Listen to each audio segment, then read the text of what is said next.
We're here on the floor of the 2012 New York Traders Expo. I'm here with Harry Box, and we're talking about day trading strategies.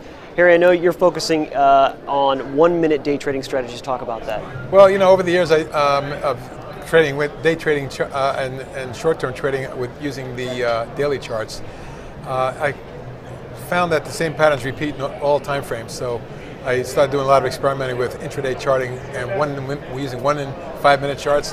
And I come to the conclusion that the most profitable way to and most accurate way to find stocks and pick stocks is by how they're developing the 1 minute patterns from the opening on, and how those patterns are progressing during the course of the day.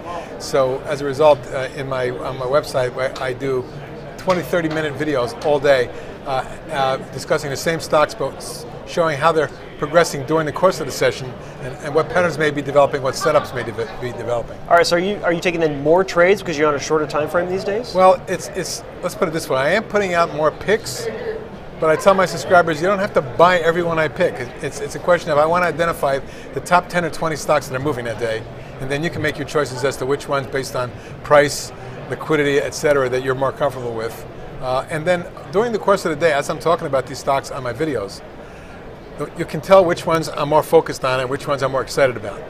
And so what I'm looking for is intraday consolidations that are set up for breakouts and secondary and third level moves during that course of the session. All right, and then is the length of the trade that you have the position on, is that shortened now because you're now into a 1 minute chart? Well, not necessarily, because sometimes an intraday trade may be a few minutes and it could be a few hours.